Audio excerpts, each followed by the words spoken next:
What is up, everyone? Thanks for joining us for another episode of the Game Cast. I am one of your hosts, Kenny, and with me is Tess. Hello, everybody. And we are back with another episode. This week, we actually have a special guest, Crys Hawkings. Say what's up, Crys. Um, and Crys is, so for people who don't know, because usually we have kind of in terms of special guests, we usually have someone who's, from the industry or someone who's been writing with me for however long, or just family. And Crys is one of the homies. I worked with her at T-Mobile years ago, and we've stayed in contact since. And we share a lot of the same thought patterns when it comes to nerd content. So I wanted to have her up here, especially with her being a fan of some of the things that we're going to be talking about tonight. And I also wanted up here for her experience dealing with a couple of serious things. So just for people who don't know. Actually, for the new people, I should say, because a lot of y'all who are with us, you know what this is. But for the new people, I've realized that we don't typically say what we're about that often. So I'm going to go ahead and do that.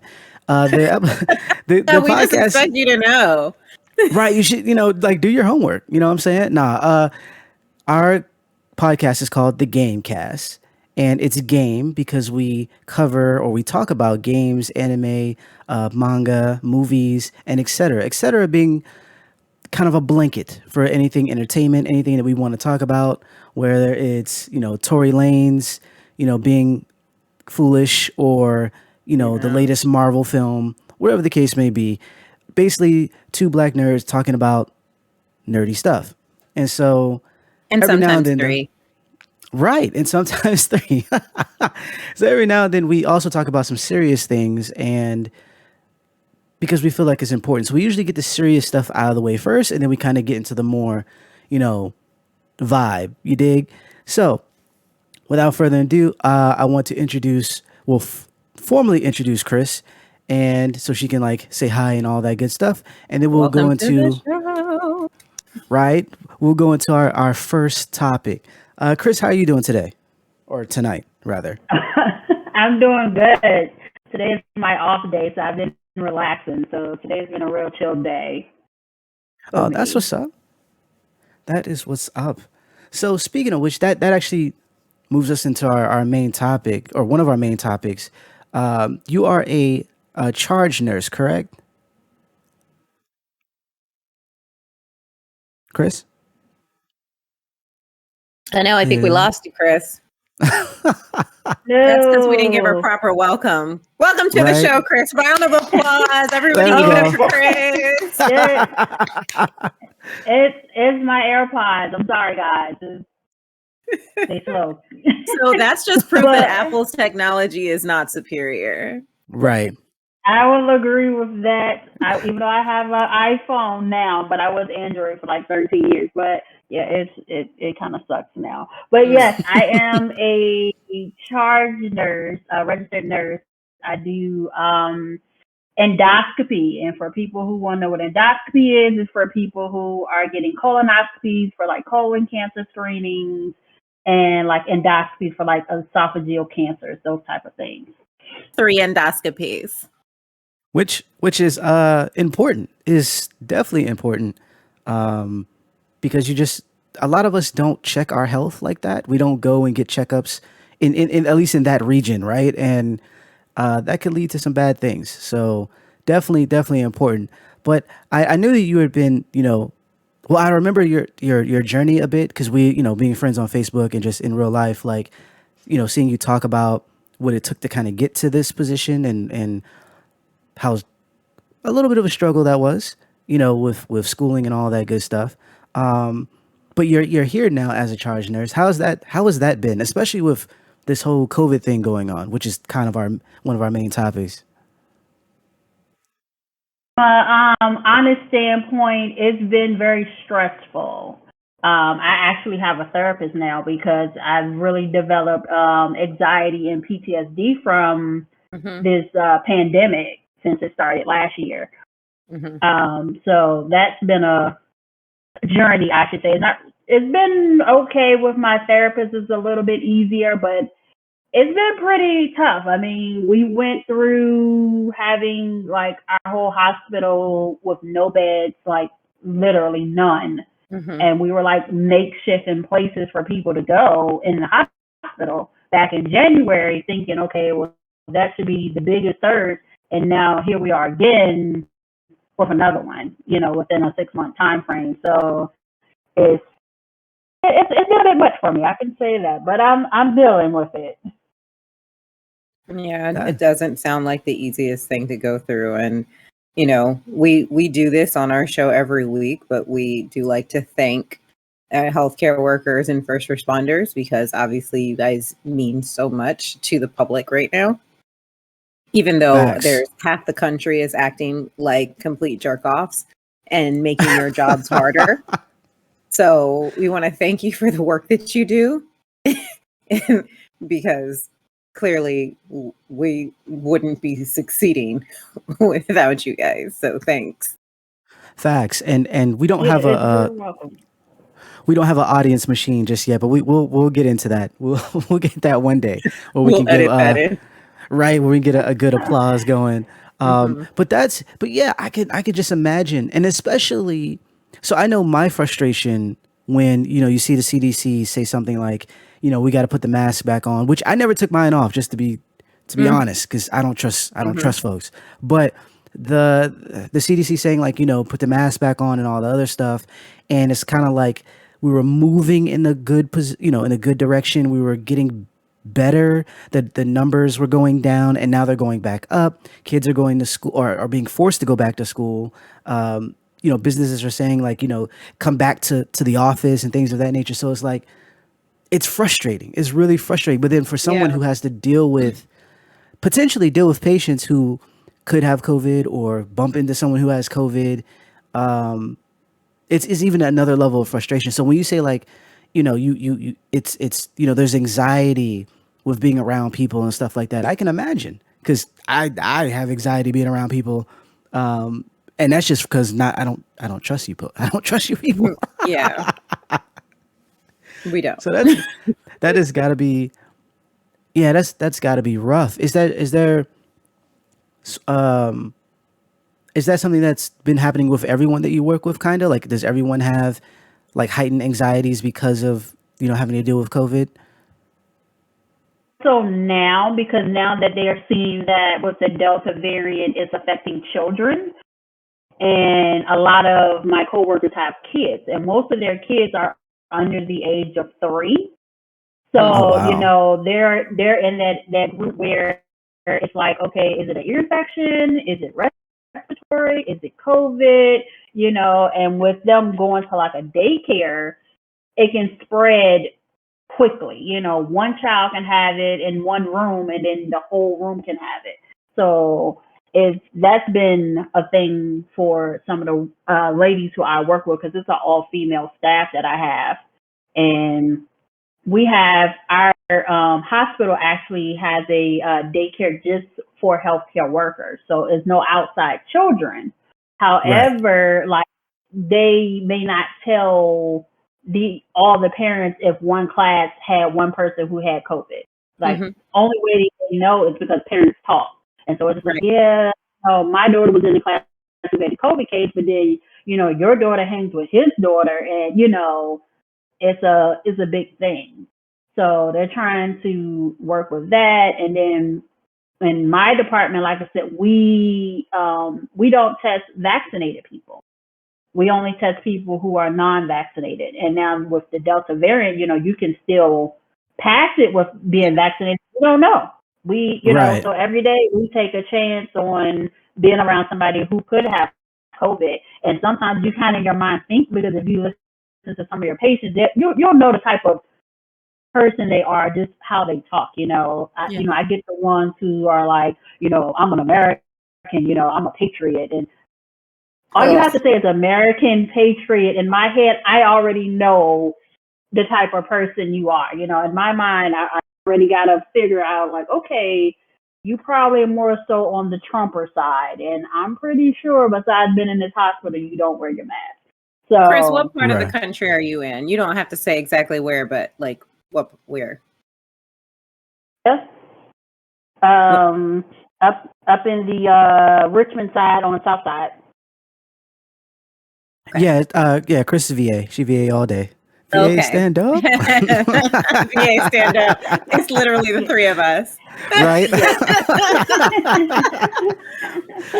Okay, South Side. I remember. I live on South Side. Anyway, yeah, it's really stressful. I mean, I'm stressed out.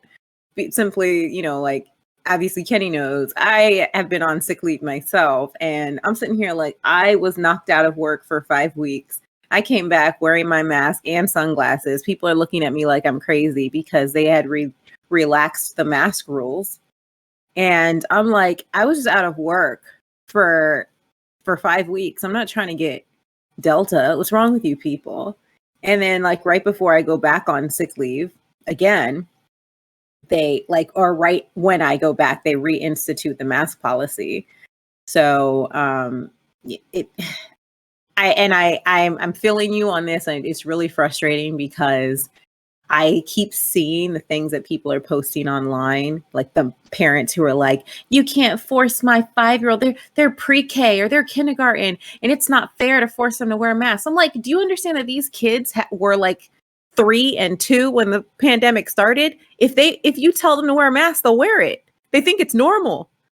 Right. Like, exactly. People, it's not that big of a deal. People literally got puppies during the pandemic. They don't know what humans look like. They're confused when people take the mask off. They'd rather you keep it on.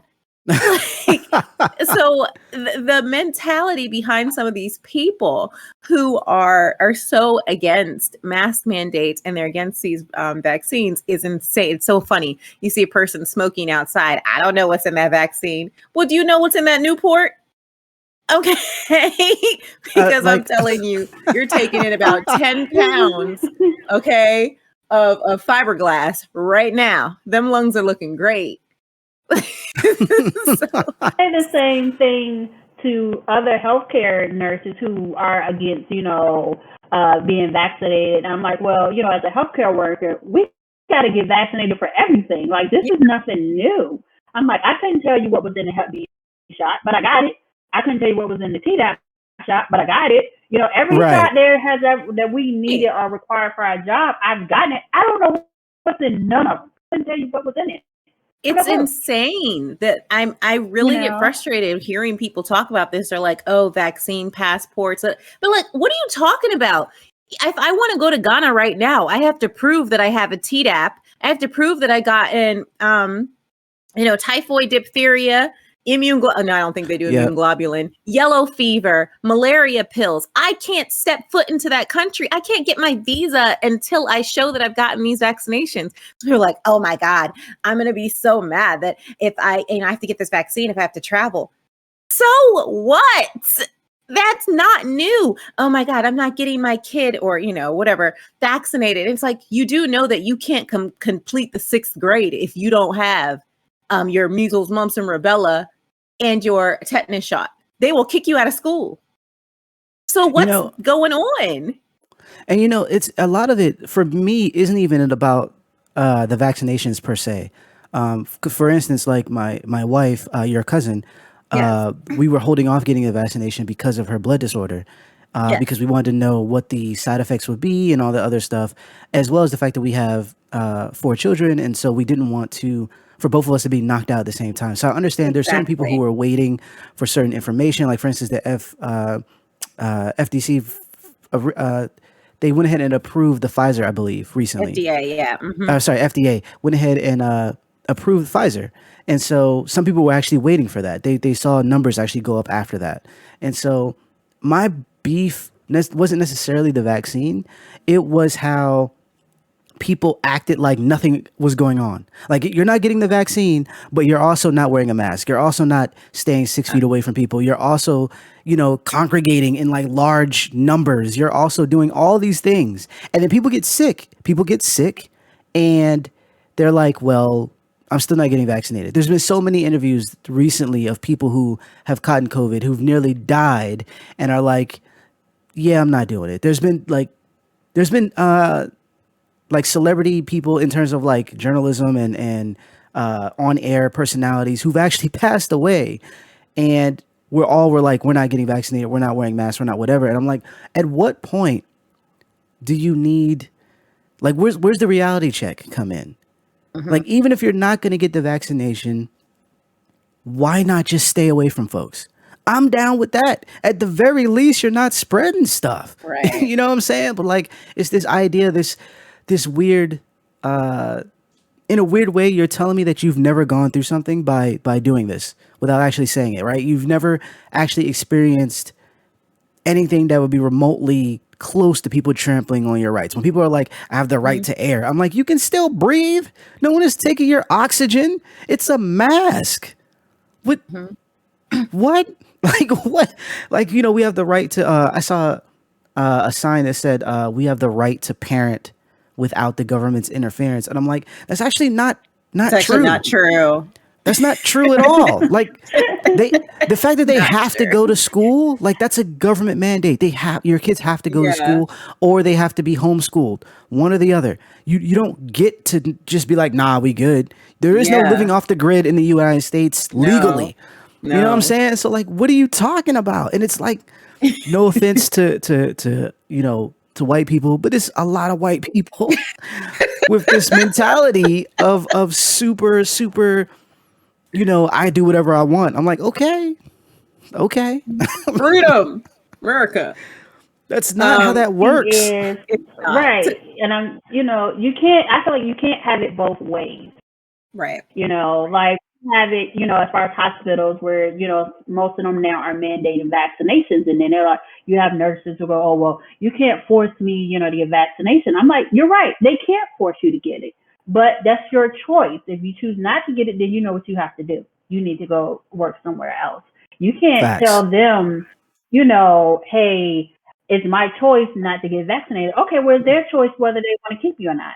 You know, you can't have that both ways. You can't keep your job and tell them they got to keep you and not be vaccinated. Like, you know, if we all want freedoms, then they have their freedoms too. And their freedoms say either get a vaccine or leave. So, And their freedom is based on some freaking logic. Like, you're dealing with Yeah. people who could be immunocompromised, considering that they're in the hospital. Like, why wouldn't you? And then that also, that's a big part of it too, because people don't care about anybody else. Like, they're a lot of them are like, I'm fine, I'm okay, whatever. so Crys, as a medical professional, I'm going to ask you a couple of these questions simply because, you know, you are on the front lines and you're seeing it.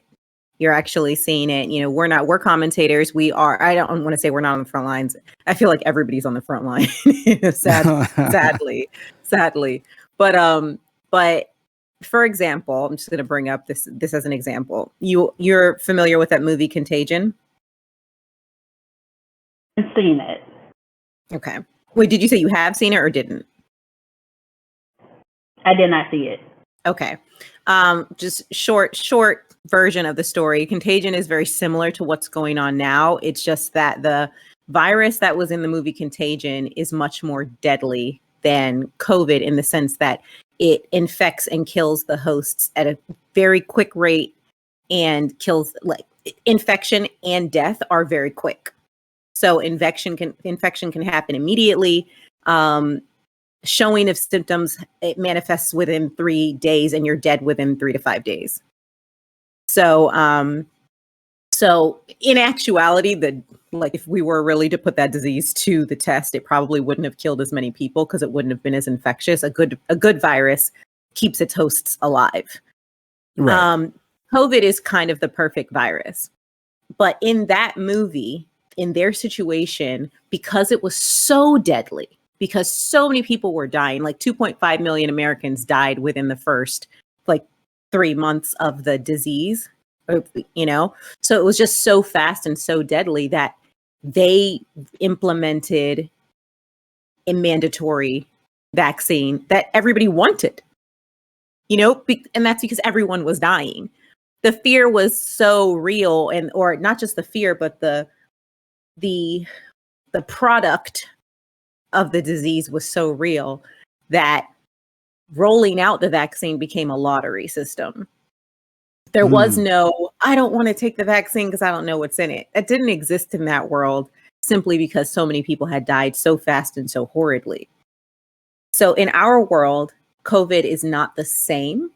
It's a lesser version, but it's just as infectious, just not as deadly because it allows people to live. And so with that being said, do you feel as a healthcare worker with what you're seeing in the hospitals, do you feel that vaccine mandates are either necessary or are the direction that we should be going? Because I know this is America and we're probably not going that way, but should we be going that way? My opinion about it, I feel we should be going that way. Mm-hmm. And the only reason why I say that is because I'm the type of person if we can contain this now and then be able to move on with the rest of our life, let's contain it now. Mm-hmm. You know, I'm the type of person like, let's all buckle down. You know, like when they did the lockdowns, I'm like, can we just buckle down for a year, get this over with, and then you got the rest of your 30, 40, 50, or how many years you got left to live out your gracious life, you know? And I'm like, people can't seem to grasp that concept. You know, if I have to wear a mask for another year, I'll wear a mask another year. I'll only be turning 35, 36. Mm-hmm. I'm hoping to live to be 90 years old. So that means I still will have a good 50 plus years without a mask. Right. You know, this is just a drop in the bucket to me. And, you know, me personally, I feel like we wouldn't need mandates if people had compassion and just did it. You know, no one should have to force you to put on a mask. You should just want to do it. I agree with you. Not just for yourself, but, for somebody else who is immunocompromised or your family or your friend, just put it on. It's a mask. You know, I'm in a mask 12 hours a day. I can breathe just fine.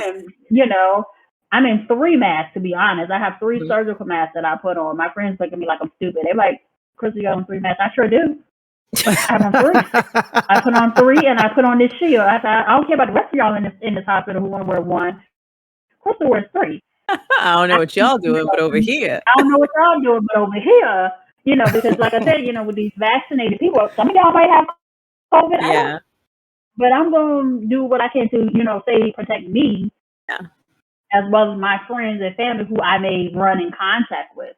So yeah, if it was to that point, I would agree with going ahead and mandating to get this. Because I mean, people don't realize if your healthcare system completely fails, you guys are screwed completely. And it's not just COVID people who will be dying; it's people who have like cancer or, I've read in an article the other day, some man who was shot 6 times had to wait a whole week before he had surgery because they couldn't get a bed. I'm like, you got shot 6 times and you had to wait for a bed because of a COVID patient. That's wild. Ridiculous. What if we just die, in that week trying to wait for surgery? Like, I mean, people just, they don't think, and like you said, unless it happens to them, it doesn't bother them at all. But I'm, as somebody, I do procedures on the ICU floor. Our ICU floor right now, the last day I was there, it holds 16. We had 14 on the unit. Out of the 14, 11 were COVID positive. That's ridiculous. And see, for me, I as far as like the vaccine mandate, that's the only part that I'm not 100% on, because there are reasons why, outside of the goofy reasons, there are real reasons why people won't get the vaccine that are valid. Like I was talking about, the blood disorder previously. And those people wouldn't be mandated to get it because they wouldn't fall into the category. Right. Well, it's right. So type of things like that would kind of make me like pump the brakes. But I am also on the other side of, or on the side of just like, cause and effect. If you don't get this vaccine, you can't do A, B, and C. And I am 100% cool with that. You can't, if you're not vaccinated, you don't have a mask. Similar to like how if you go into a store and it's like, if you don't have socks and shoes and a shirt, you can't come in. Same thing. You don't have your mask, go away. You're not vaccinated, go away. Go away. You can get someone else who is vaccinated to come get your groceries. You can. There's Uber. There's all these other things that you can do. But my beef more so is the entitlement that comes with not like adhering to safety precautions. The fact that you feel like you can still do whatever you want. No, that's not how that works. If you're gonna go this route, accept what comes with it. Then that's my beef. If I chose not to get the get vaccinated for whatever reason, and I felt that it was strong enough that I'm putting my health at risk, at the very least, I'm going to make sure that I'm not putting someone else's health at risk by wearing a mask, staying away from people, washing my hands as much as possible, all those things. And people are not doing any of that. Like the idea that I want to say it was like a few months ago where people would go into like stores and pretend to cough around people, like pretend that they were pretending that they were coughing and like to scare people. Like it was like some weird coughing protest that they were doing. And the only thing I could think of was why weren't there any hands being thrown? Why? Why was this allowed to happen without someone being punched? Why? It's just weird to me that that's allowed. But, heaven forbid, because if we have to go that route, I 100% guarantee if we have to go the route where we're telling people you have to get vaccinated to just be in the U.S., right? It would be so much violence because of how entitled these people are. I mean, we saw what happened with the Capitol, right? And that was honestly bananas for the goofiest reasons. But we saw what happened. And then we also saw the result of them doing that. I don't think anyone has actually gotten any jail time yet. They're getting really short jail time. So the one person who's finally got a sentence, it's like an 8-month sentence or something. It's like they're getting half these people are getting slaps on the wrist. That's what it feels like. That's ass backwards. Like it is ass backwards. It's treason. It is treason. And you know what's funny about this? There's also I've been hearing, and I don't want to be incorrect on this, but because of the jail issue. Like how people were being let out of jails due to COVID. Right. It's another problem of getting people into jails because of COVID. Right. And so we have a larger problem at stake. And I mean, I understand where you're coming from, Kenny. I really do. I really understand where you're coming from, because at the end of the day, this is America, and forcing people to do things against their, or whatever. It's kind of, the idea is kind of un-American, but that also proves how selfish our country is, like how individualistic our country truly is. And when you live in an individualistic society like this one, we all suffer. And so at the craziest, saddest part about this is that if people are out here committing crimes, that the fact that we're having issues putting them into jail, outside of the fact that they're white, so they're not getting in trouble based on their skin color, for real. Right. But and also not getting people into jail because of the fear of disease in the jail is like, well, then how do we fix that? We have a major problem here, because if we can't, I mean, there's already other problems with our prison system, like forcing things onto prisoners, which is not fair and inhumane, and their rights are stripped already. But people have committed crimes, and then we can't get them into jail because of COVID. And we can't necessarily force prisoners to have vaccinations. Like, we have a larger problem in our country. There's a major problem here. There's a huge disconnect here, because it's like there's no solution, because everything is an infringement upon rights. Whereas you go to New Zealand, because what's her name? Sonia Renee Taylor has moved to New Zealand now. And she did a whole she did a video the other day talking about how New Zealand is insane when it comes to this virus. Like, they've gone into lockdown. Their cases were 0. They got down to 0. They had something just happened, I guess, because they relented. They found a positive case, and immediately they found one positive case, and the country went back into lockdown. They go from 0 to 100 real quick. But it worked, because as soon as they went to 100 and locked everybody down again, they were able to confirm 51 cases. So they've been able to isolate. And she said they are so good that they can tell you, they know exactly when you got infected, who you were infected from, because their genetic sequencing it's done immediately. You don't do this American bullshit.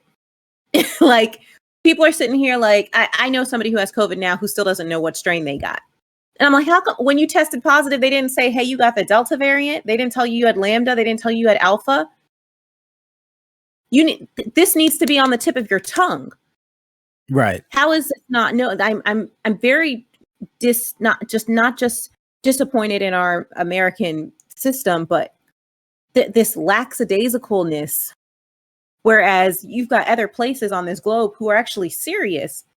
Like to me, and I know that I'm being very, what's the word? My language is messed up, but very, I don't want to say like not dystopian, but the world is coming to an end type thing. But America is crumbling. It's crumbling. This virus literally will take us all out. Will destroy the fabric of our society before anybody else falls victim to it. If other countries can sit around and just say and happily walk themselves into lockdown, but we can't even agree on wearing masks.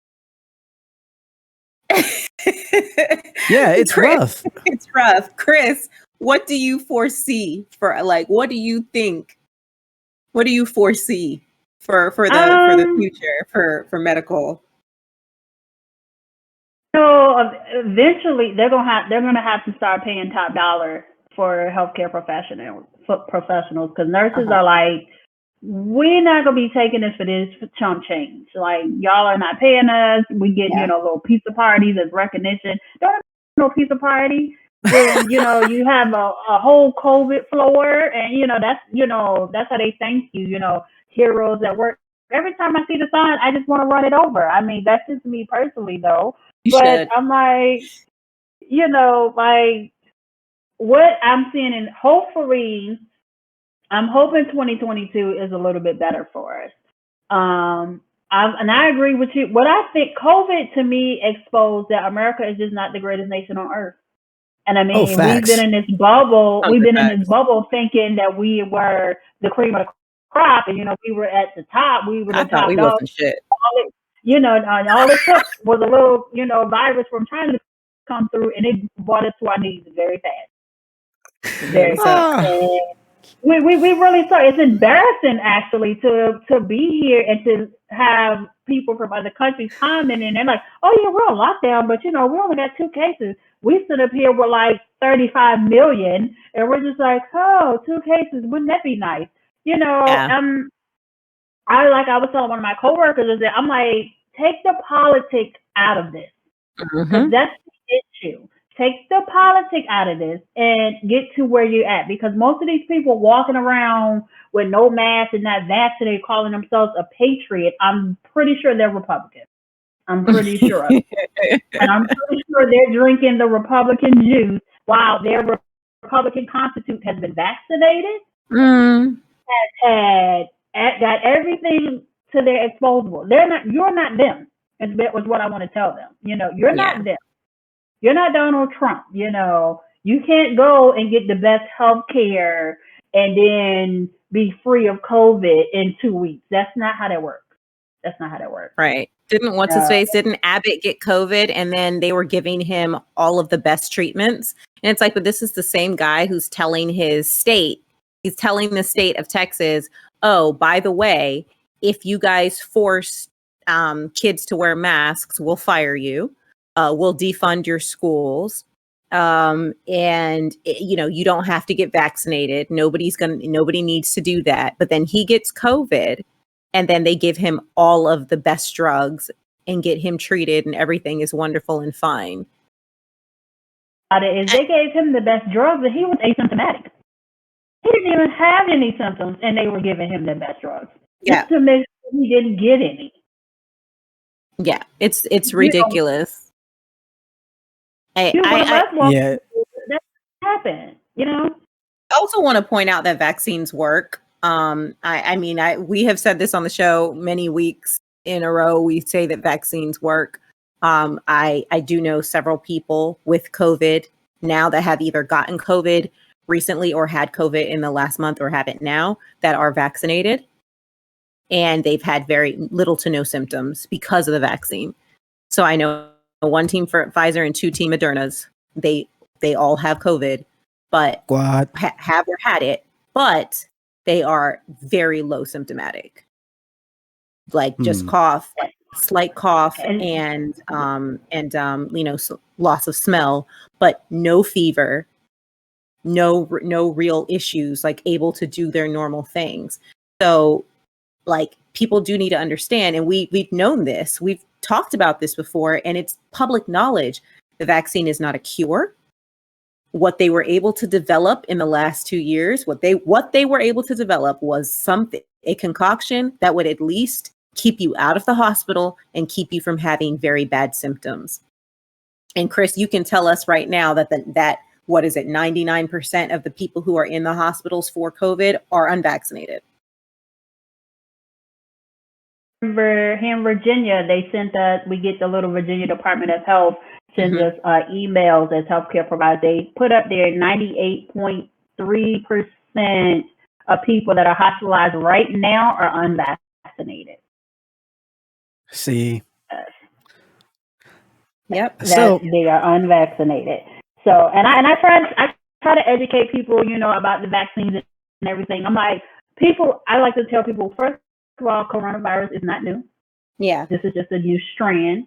It's been here for a very long time. Exactly. Like the mRNA protein is nothing new. They've been studying that for years. Yep.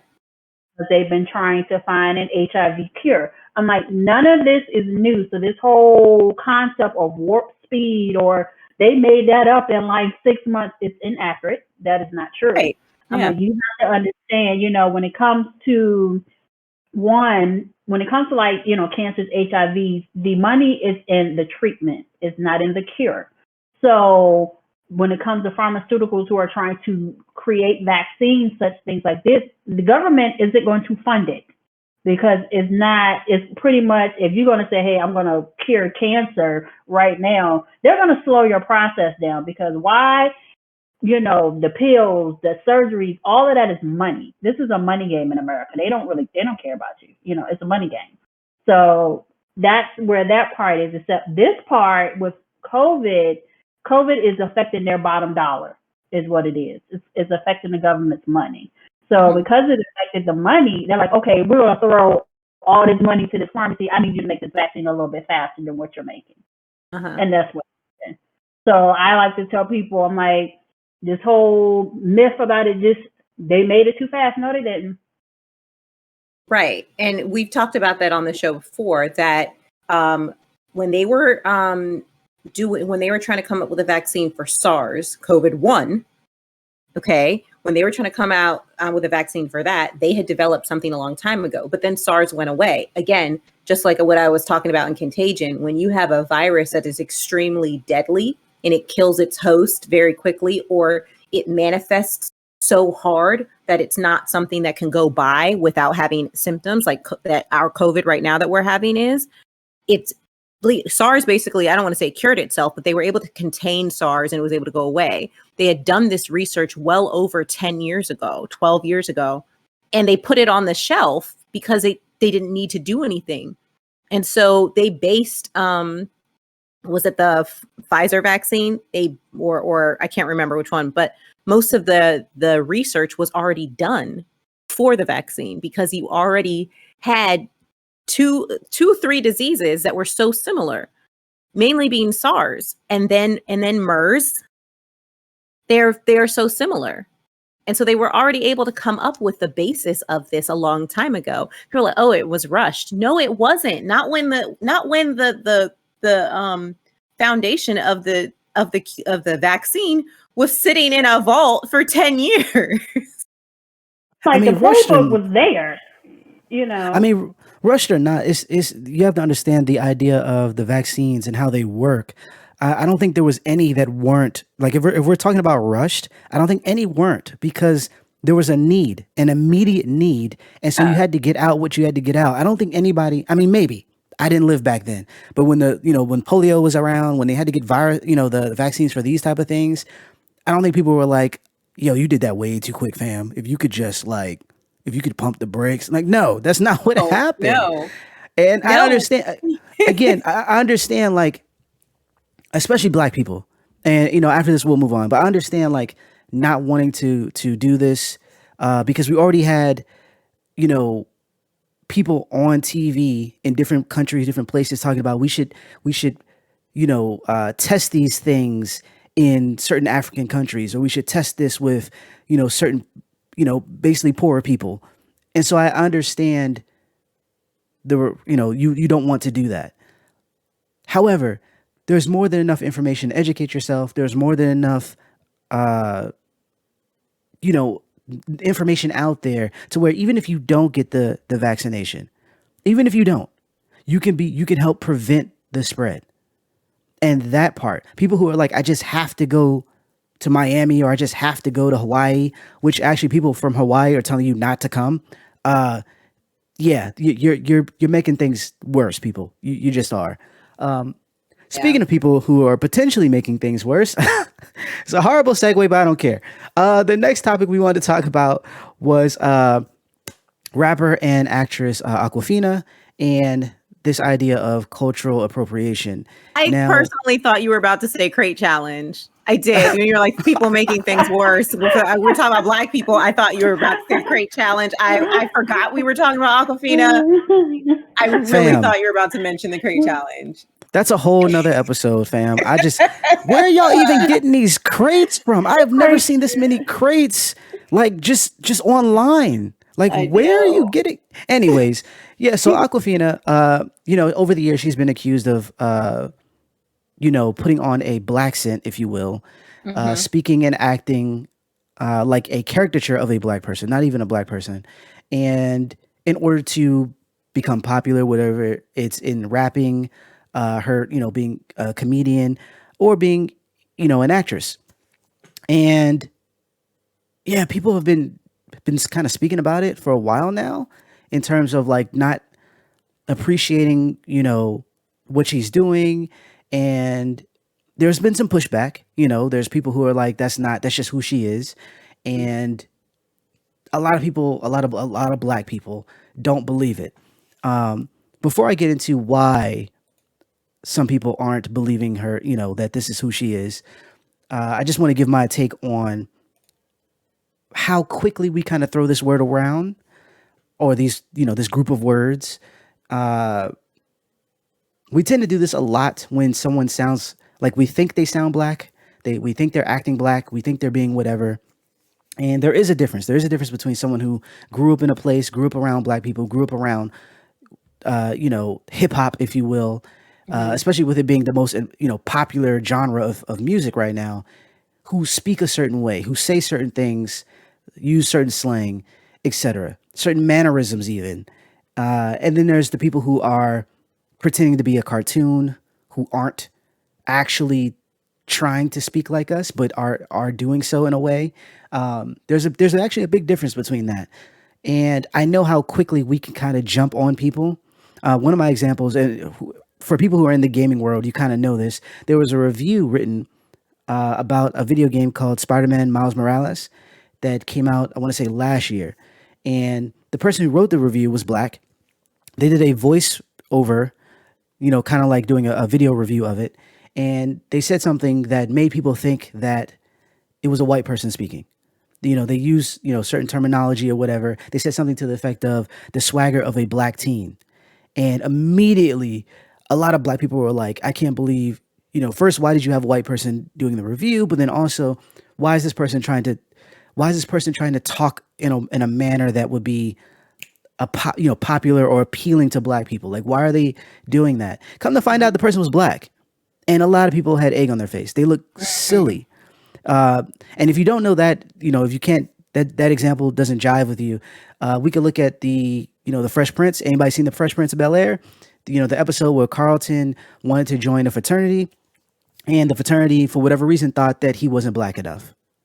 And that caused, a big, and obviously there was a moral to the story and et cetera, but it just kind of shows you how there's this weird thing where black people kind of gatekeep who can be black, who can sound black, how black are you, light skin, dark skin, etc. Right? So that's a thing. I just want to throw that out there. That being said, I kind of give credit to this idea that Awkwafina is being bad, if you will, based on some of the things that's been coming to light recently. One of them happens to be a Vice interview that she gave. I want to say a few years ago. It actually came back up because she's promoting the Shang-Chi film, the new Marvel film that's getting ready to drop. She was on that, on Vice, talking about her career and all the things that she's done. And one of the questions they asked was, are there any roles that you wouldn't accept? Her answer was that I refuse to do accents. She said, I think like so far, like a lot of the parts I've gone out for have really been characters and been Asian. Being Asian is not part of their plot line. I'm okay with having an Asian aspect if it's done in a genuine way. I am not okay with someone writing the Asian experience for an Asian character. Like, that's annoying, and I make it very clear I don't ever want to go out, or I don't ever go out for auditions where I feel like I'm making a minstrel out of our people. Now, the word minstrel is key here, considering what she's being accused of. And so people immediately felt like that was being a little hypocritical, because the idea is that Awkwafina doesn't talk the way that she talks when she's, in Crazy Rich Asians, or when she's rapping, or when she's, doing a lot of other things. She doesn't talk that way. But in those films, or in some of these, the roles that she gets, she does do that. She has the mannerisms, the fingers moving, the head moving, the just things that you kind of look at and you're like, I see what you're doing and I don't like it. You know what I mean? And that interview kind of like, it blew up again, because people are like, how can you say that when you're essentially doing the same thing with black people? And she hasn't, to my knowledge, had a good response yet. And so I kind of want to know what you guys want to think about it, but that's kind of have been my take. I'm very hesitant to kind of throw the, appropriation word out there, but at the same time, looking at the examples and, the difference between when she's Nora, her real name, and when she's Awkwafina, it's a big gulf, if you will. And she turns it up. Now, I don't know if this is like a role potentially wanting her to act more of a certain way, but the idea that she will refuse to do accents, refuse to do certain things, but then she speaks with a blaccent that she doesn't normally have all the time, makes me feel away. So what do you guys think? What do you think, Crys? I don't really know what I just was looking up that interview you was talking about probably about 10 minutes before I got on this to kind of familiarize myself with her, because I'm like, when you mentioned Awkwafina, I was like, who is that? But that comparison kind of reminded me of, like, the rapper Iggy Azalea, or whatever her name is, the white girl who's from Australia, and then when she raps, she put on this, I don't know, like it sounded kind of like a black scent to her, but but she does, that's not how she talks in real life. You know what I mean? And it's like, I don't know, like a part of me feel like it can be appropriated, but then sometimes I be thinking some of the stereotypes that they do, that's not really us. And for us to claim that stereotype, I'm like, that's kind of, I don't want to say racism, but it's like I take it back. It's rooted in racism, because AAV, we all have our dialect, but certain things, with the finger snapping and the head turning, who do that? What black woman really do that? Well, I think just to interject on that part, I don't think it's necessarily a claim. I think that's the problem you kind of hit on the head, was that people think this is how we are, and so they act that way. Like, for instance, with the minstrel shows and the blackface, they acted like they weren't intelligent. They acted like they were, like savages, if you will. And black people was offended by it, outside of the fact that they were painting themselves black. But because they thought this is how we should act or how we do act. Yeah. And so our offense wasn't us claiming, it was more so to say, hey, that's not how we sound. Why are you doing that? Yeah. And I think on the flip side with Awkwafina is the fact that she's seemingly getting more roles and more opportunities because she's acting in a way that isn't us. Mm-hmm. You know what I mean? Like she's acting in a way that doesn't represent us in a positive light, but and yet we would get turned down for a role being ourselves where she can go over the top and get a role, if that makes sense. That makes sense. Yeah. Yeah. It's difficult though. It's difficult to say. I Line. I don't like it probably because I don't pay so much attention to Awkwafina. Like, I'll say this. I remember when Awkwafina was going to be on Saturday Night Live, and my sister was like, "I'm Awkwafina," and then I was like, "Okay," because I didn't really know who she was, and I watched her on Saturday Night Live, and I was like, "Oh, okay," this is what, 2 years ago or something. I don't even remember. Yeah. And she was in Crazy Rich Asians, and I watched that, and I that movie is hilarious. It's so stupid and like bad all around. like this is a very bad relationship that this woman is in. And but Awkwafina was great comic relief, and I see her behavior and who she was supposed to be, and I kind of hear the argument that people have kind of brought on her, and I don't necessarily know, I don't necessarily say I want to defend her or anything like that, but I mean, I know she's from New York, and interestingly enough,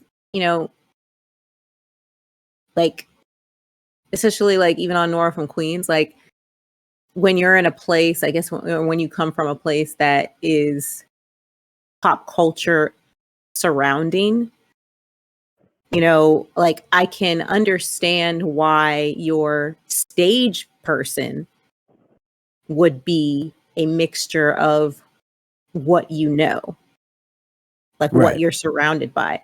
And I can understand that.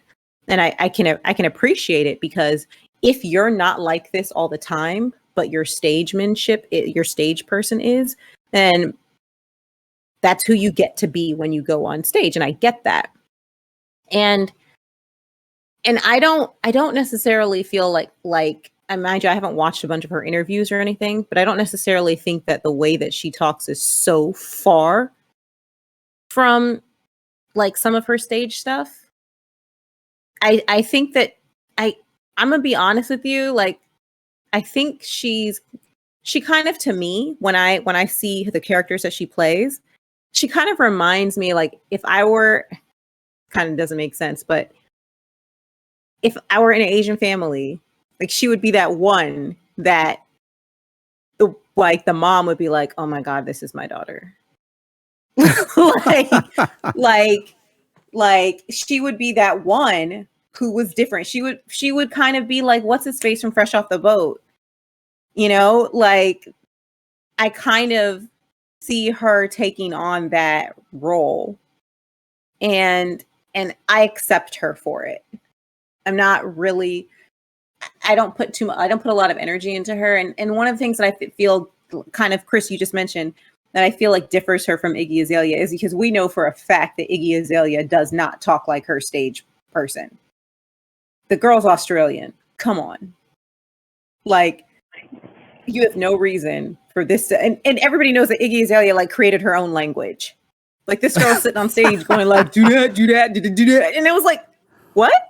Like, what? Do we say, like, because she was literally freestyle rapping. They have her on video doing this because this was on, I don't remember if it was on Trevor Noah or whatever. Some comedian was blasting. That wasn't rapping. That was right. Not rapping. I don't know what that was. Rapping. And they're like, what is she doing? And that's when people, finally, Black people were kind of just like, yo, this girl's whack. Because they're like, is this how you think? Because you're clearly, your influence came from somewhere, and you're clearly trying to emulate that influence. And now you're doing it on stage with an audience mostly Black, and your mentor is T.I. So when you're doing what you're just doing, what was that showing off what, you know, your artistic whatever, or was that you thinking that we were going to be like, oh yeah, that's cool as hell? Like, oh yeah, she just made up some words like we do every week. No, nobody liked that. And so that's where I feel like they are very, very different. Because at the end of the day, if Awkwafina, when she's in Crazy Rich Asians, the character that she plays says, you know, whatever she's, you know, it's like, you know, you need to swerve that or whatever, and is acting kind of foolish, instead of kind of thinking that she's either not only does she think she's adopting Black culture, or she is, you know, whether she is or isn't. I honestly kind of put it towards that she's adopting pop culture. And because, you know, Black culture has been diluted to mainstream. And so a lot of people are doing stuff that we're like, the people who don't even know what Bye Felicia is. And they sit there and they say Bye Felicia all day. And they've never seen Friday in their whole life. But they will literally say Bye Felicia 17 times a day. And then, or call you a Felicia and be like, oh, she's such a Felicia. But, bitch, do you even know what a Felicia is? No, and I'm that person. I'll ask. I'm like, who is Felicia? I have a doctor who does it. He always talks about Felicia. I'm like, who's Felicia? Yeah. Do you know her? Yes. Who Felicia was? Like, you know, that's offensive to me. I'm not a crackhead. Exactly. And I've done that too. Somebody said that to me at work once, and I said, I'm not even a Felicia. And then he was like, what constitutes a Felicia? I was like, a crackhead that shows up every time she smells weed. Like, what the hell? And they're like, what do you mean? Where'd that come from? I said, did you ever see Friday? And they're like, what? And so why are we having this conversation? Don't ever call me a Felicia again. And see, that's tricky too, because so like, again, us being, a lot of the stuff we do is popular. Like, like even the dumb challenge that we're talking about a minute ago, the crate challenge, and how some white people recently, I saw a video of white people doing it where they were in a gym and they were kind of like working out as they were doing it, and it was like safe, and it was like, wow, we can't, even the foolish things we can't have to ourselves, right? But so like, it's in that sense, it's tricky, because if you have something that's popular, right, just really, really popular, it's going to spread, and it's going to get into people's vernacular. They're going to start saying certain things, even if they don't know where it came from. And in that sense, I'm not mad, because if you've ever been in a high school ever in your life, you're going to change how you speak depending on who you're around. You're going to start picking up some things. If you go to a different state, they might have different slang that you start to pick up. That happens. I think the beef with me when these things happen is when I feel like someone is portraying something that is normally used against us. Like, I don't have a problem with white people having like dreadlocks. It's weird, but I have no problem with that. But then when a Black kid can't cross or can't get his diploma because of his dreads, now I have a problem. You see, so like when Awkwafina, and granted, I don't know her to be able to speak. This is like, you know, just my optics, right? But when she acts that way, and it's okay. But then we just act normal, and it's not okay. And I, you know, I don't have to tell you guys, because you're Black women. So like, you know, the angry, you know, Black woman trope, and you know, ghetto, and even the Bye Felicias, like all that stuff that's offensive. This particular person can do it, and it's okay. And so that's kind of where the conversation comes in.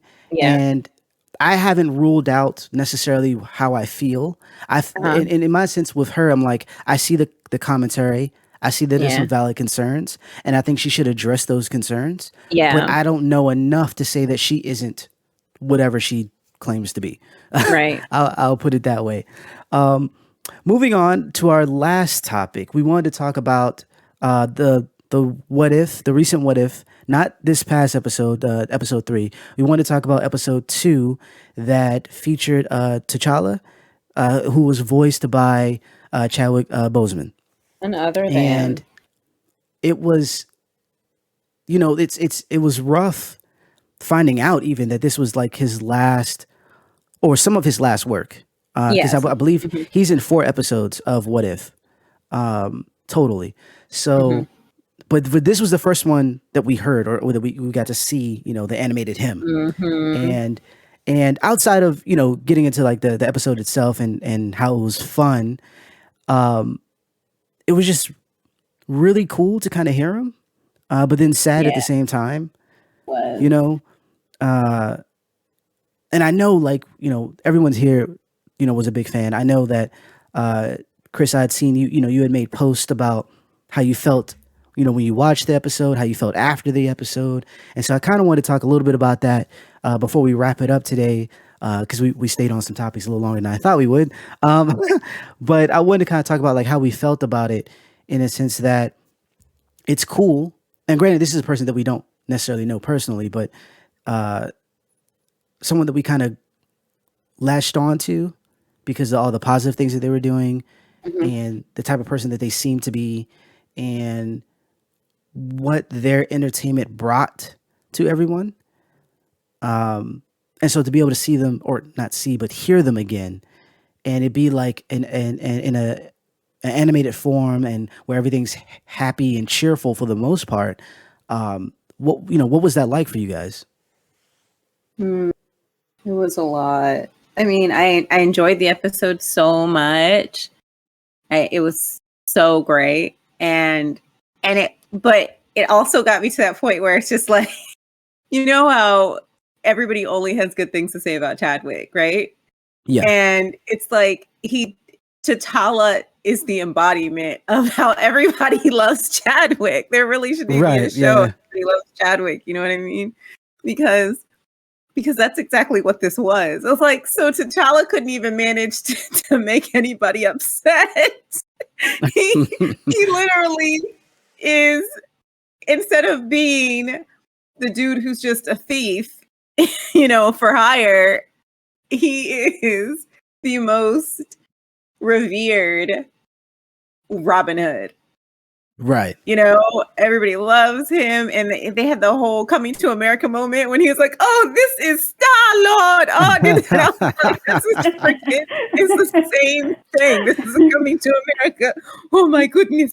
Like, oh my God. It was so yeah, I was really excited. I laughed. I obviously, I mean, not to move on to other characters, but just that What If was so monumental because T'Challa gets the Mad Titan to not be a genocidal maniac.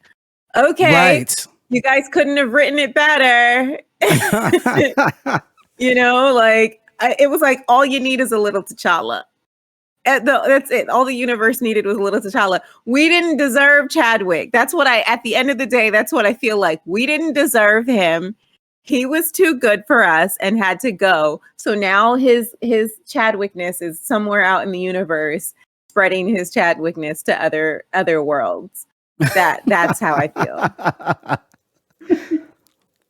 What about you, Crys? Well, I've been a big Chadwick fan before, like the Black Panther and everything else. So of course, I probably took it the hardest. I mean, I had people call me like when he passed at like 6 a.m. and was like, "Hey, are you sitting down?" I'm like, "What?" I mean, it was that type seriousness. So when I watched the episode, I actually enjoyed it. Of course, I got teary-eyed at the end with the whole dedication thing.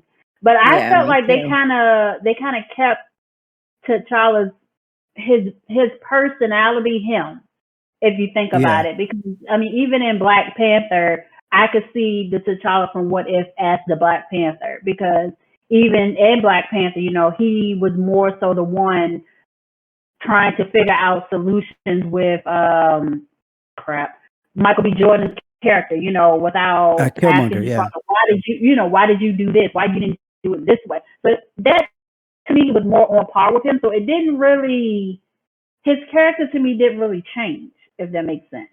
Yeah. Yeah. But I don't think it was supposed to. I think that's their purpose. that was a good one, you know, and I enjoyed it because I felt like they kept him true to character. Which I mean, some of the other episodes, most of them were too, but some of them was a little off to me. But we'll get on but I enjoyed that because, like you said, I mean, when I saw Thanos, I was like, wow, really? This is how this ended. Like, this is like the perfect world. So now everybody was like, why couldn't he be a Star Lord originally? I'm like, thanks, guys. I really just, you know. I'm not even going to say what I was going to say. You know what I mean? I was like, I hope Chris Pratt wasn't looking at any of these comments. Because, Lord. He was. Okay, that's just the truth. He was. And secondly, because I think Screen Crush, they let him have it. And because forget what anybody else has to say. We all watched the movies. We all know what happened. Quill got mad about Gamora. And remember, he went crazy. And everybody, I didn't even go to the theaters to see this. Everyone who's in the theater, I know this because my niece was telling Ayana was just like, everyone in the theater was screaming because it was all his fault. So we needed a what if to replace what happened. And you know me, Kenny. Like, I have my whole thing, if not but for. I have my whole thing. I do this thing, if not but for. And I'm like, if not but for this moment, we would have had a different outcome. And my if not but for was that. was Peter Quill trying to strangle Thanos. Of all times, and I get him being upset, but at all times, this was not appropriate. No. This was not appropriate. No, I think you couldn't have waited, so they took the gauntlet off to fuel your frustration after the fact. But then you may have had a chance against Thanos. You probably would have still died even without the gauntlet, because I mean it was Thanos. But I was just like, sir, you just messed up the whole plan. Like, just why we needed T'Challa. That's why we needed it. We had a whole plan. We rehearsed this. Rehearsed it. I think that it's interesting, though, that you guys kind of bring up the fact that he was similar. The Black Panther character and Star-Lord character were similar in how they approach things. I think the only thing that was different, or what potentially was holding him back, was as the Black Panther was the ruling. Like his people. The family rules, like what you're supposed to do as a king and things of that nature. Whereas Star-Lord, he kind of made his own rules. And because of that, he was able to change people's minds. But that did bring up a thing that I want to kind of critique a little bit, not so much this episode, but what if in general, and how it differs from the comics, because a lot of things end up happening the exact same way, just with different characters, to the point where I was like, is that all we're going to get?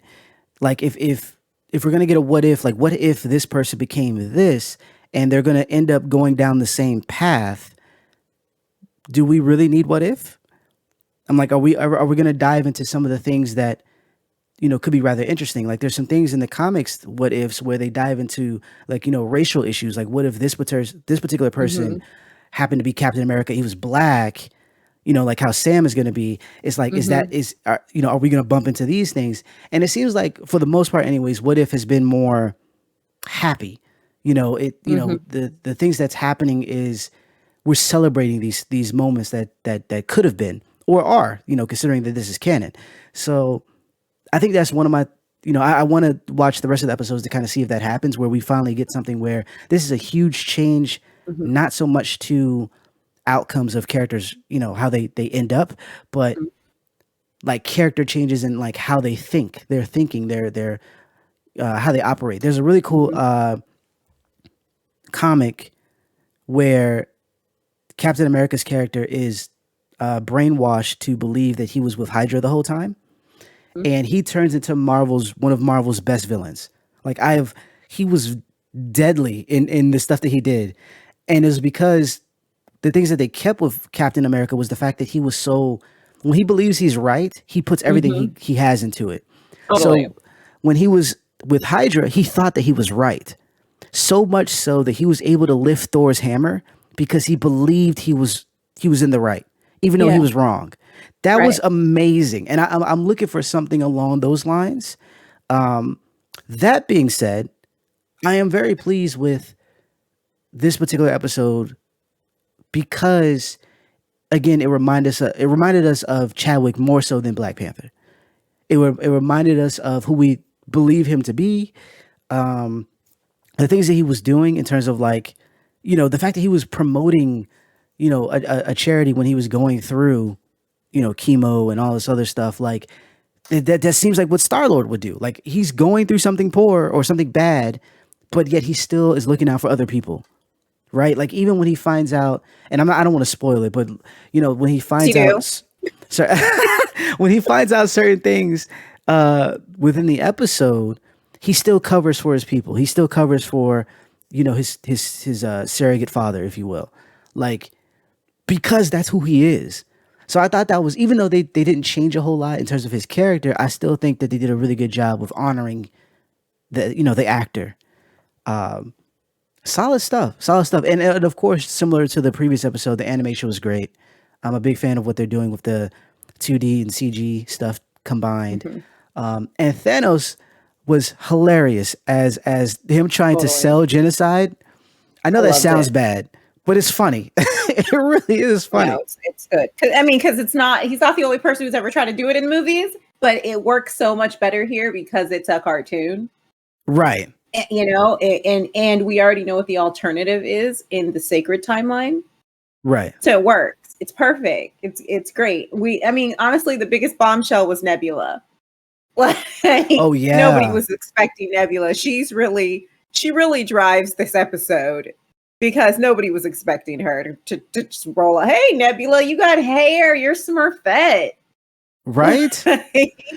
Does anyone see them dating? I mean, the fact that she called him Cha Cha, like is that like what is that? What is going on over there? I mean, who wouldn't want to date to date Star-Lord? Like, no, seriously. Like, come on. This is different than Peter Quill. This is T'Challa Star-Lord. He is the great. What's the word I'm looking for? But he's like the mayor of the universe.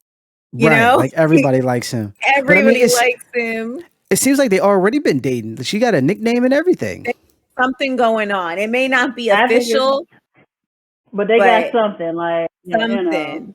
She's a tall, leggy blonde. I'm mad at that. Saying there's something going on there. We don't 100% know, but we picked up on it because Gamora's not in the picture because obviously none of the other stuff would have happened. So exactly, she can't be. Right. That's right. Like I'm not mad at it though. I am not mad at it. It's comical. It's comical. And I like that the camaraderie there, not just between, I guess, everybody he bumps into, but then even within themselves, like, Thanos and Nebula kind of, being cool with one another, even after the stuff. Because in that world, there was still bad blood between them at one point. It just wasn't to the extent of what's in the MCU films. And so the fact that they could kind of like, hang out again was actually kind of cool too.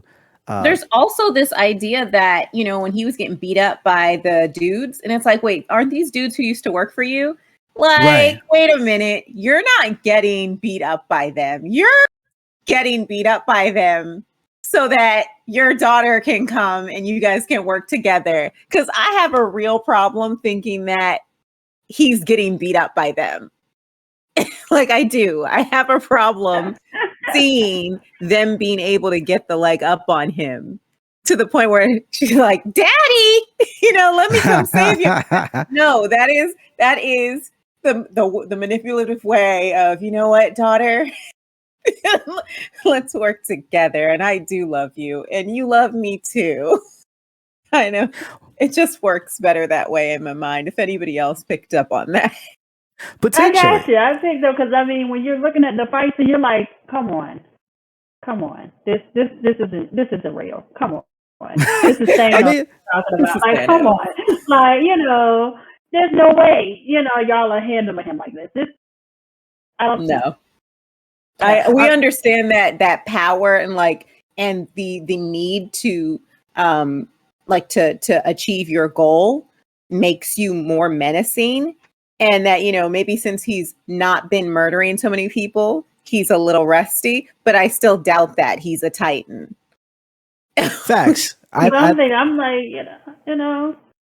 I think he would eventually would have won, because he does even say like, I had it, just give me a moment, But I think it also is the fact that they don't fear him, like they don't fear him, and so True. he's able to kind of control people, or at least his underlings, based on that fear.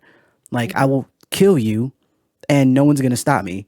And so if everybody's thinking that, it's like, oh, I'm not gonna go up against Dan. Did you see what he did to the Hulk? I'm not fighting that dude. You know what I'm saying? Yeah. Whereas now it's like, oh, he chilling. He wearing Hawaiian shirts and stuff. Right? Like, whatever, man. Like, where do we get one in his size? bruh, like, I don't even. Like, Thanos, where do you shop? Shoot, not in this galaxy. I don't know. I don't know. But yeah, that And is out here. I'm like, that is you know what? It's I wanted, and this, I'll end this here, but like I wanted to see more of some of the other characters as well, because there was a lot of Easter eggs in that episode with the Collector having all those different people like locked up and stuff. And granted, we didn't see, like, we saw Howard the Duck, and that's not a big spoiler, but we saw Howard the Duck, and it was cool. It was cool to see him on screen for a little bit, like to have a speaking role. When I saw him, I was screaming. I was just like, oh, they finally worked this in. It was great. And I kind of want to see them more. Like, I know that each What If kind of goes to a different thing, and I don't know if they're going to revisit these places, but because at least like it seems like they all end on a cliffhanger. So I don't know if they're going to come back, but like there's a lot of people in where the Collector was that I'm like, ooh, I want to see what's going on with these people. What happens when the Collector goes down. So it's interesting. If you haven't checked out the What If series on Disney Plus, definitely go check that out. We are not getting paid to say that. We just think it's decent. So feel free. Although Disney, if you want to pay us, we'll take it. Right? Like I'm not going to say no, but anywho, I wouldn't. That is our show for tonight. For this week, I want to say we're episode 64. Thanks for listening. If you hung out with us for this whole time, we appreciate your time. Shout out to Crys for coming and hanging out with us and talking about COVID and Awkwafina and T'Challa. We had a great time. We want you to come back. Yes. And, especially when, you get the whole earbuds thing working out a little bit better. But yes, we definitely appreciate you hanging out with us. For everybody who's listening, if you are listening on your favorite DSP, whether it's Spotify or Apple or wherever, feel free to add us to your RSS feeds, subscribe. If you are listening on YouTube, feel free to subscribe and hit that notification bell so you're up on all the new content that's coming out. There's a lot of cool stuff coming your way, and potential guests that I'm lining up. Hopefully they come through, because that will be awesome. And you want to know, you want to be hip to what's going on. And the only way you can do that is by subbing and subscribing and all that good stuff. Regardless of where you listen, you have to do it. You have to do it. But again, thanks for hanging out with us. And I think that's it from me on housekeeping. Yeah, that's pretty much it. Again, Crys, thank you so much for stopping by. Did you have any parting words for the public? And get vaccinated. Yes. See, it's so much better coming from a medical professional than just me, who's pretty much a bum and does nothing. So, every week it hits different. It hits different. It should. Like, Crys is a medical professional, and she is literally on the front lines and telling y'all, get vaccinated, wash your hands and your butts. Yes. Like, please do all of those things and be kind and don't be a dick. Yes. And put other people before yourself. And the simple thing is, like, we're not going to beat this pandemic as individuals. We have to beat it together. And how we do that is by taking care of the next person. And the way you take care of the next person is to pretend like you already have the virus. Wear your mask. Yep. Stay away from people. Stay apart. Like, if you have to be in public, it's a minimum of 6 feet. Shit, I do 12. People walk up to me in the grocery store, and I'm sitting here like, I literally have to turn around. And mind you, I don't go there often because it gives me anxiety now with my vertigo. But I'm straight up like, hey, you're too close. Hey, back up. And then they'll look at me, ma'am, are you in line? Bitch, just because I'm 8 feet behind this person don't mean I'm not in line, okay? Get off me. Let me do me. I'm just trying to stay alive here. So, in parting, stay away from people, okay? Get off their backs. I'm going to need y'all to get all the way off my back about this. Sorry, I'm quoting Ryan. But, yeah, please, everybody, please just do those 3 things. Wash your hands, wear your masks, and stay the hell away from people. Oh, and also get vaccinated if you can. The vaccine is free. It's like, come on, it doesn't cost anything. And if you have a job, normally what jobs are doing now is they will pay you on the days that you need to take off, because they do know that if you get Moderna or Pfizer, that you will probably need to take a couple days off for getting your second shot, because everybody knows that it does affect a lot of people. A lot of people have side effects. And then also they pay you just for the time. So if you went to get your first shot and you came back to work or something, they can pay you for like being out for 3 hours.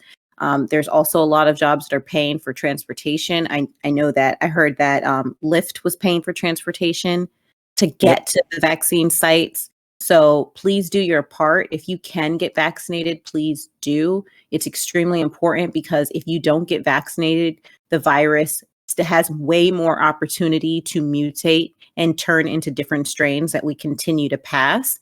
It's just important. I'm sorry I'm going on one of my longer closes, but please do your part for the stability of the republic, as they used to say in that stupid show Scandal. Okay. the fate of our democracy is at stake. So please do your part, everybody. Again, thank you so much for listening. We love you. Have a great day or night, whatever time you're listening.